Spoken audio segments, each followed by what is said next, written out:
My name is Todd Purdum, and I'm a longtime journalist for publications like the New York Times, Vanity Fair, and The Atlantic.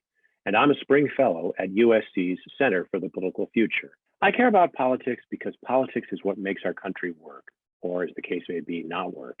And right now, the intersection between politics and the press is kind of broken. The good news is that there's a profusion of voices, resources, information is out there in the world on the World Wide Web and every place else. The bad news is a lot of that information is unreliable. The truth is, of course, in the past, a lot of voices were underrepresented, and the mainstream media curated the news of the day and pretended to know what was happening. Walter Cronkite on CBS famously said, "That's the way it is." Well, of course, we know that there was never just one way that it is. And my goal this semester in talking with my students is to help them understand that the way the press and the media is now and the way that politics is now is not the way it always was.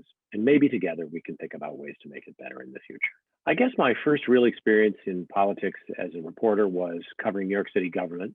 As a young reporter at the New York Times, I covered the police department, and then I went on to cover City Hall. And there I learned firsthand and the hard way about how government works or doesn't work for people. One of my early teachers was Mayor Ed Koch of New York, who was a hilarious and colorful figure, also very divisive in some ways. And when I covered him, he was a kind of a very prominent national figure. I learned firsthand in a very big fishbowl what it's like for officials to deal with their constituents and try to affect their real lives. In Washington, you're just almost certainly apt to have friends and neighbors who are different political viewpoints than you do.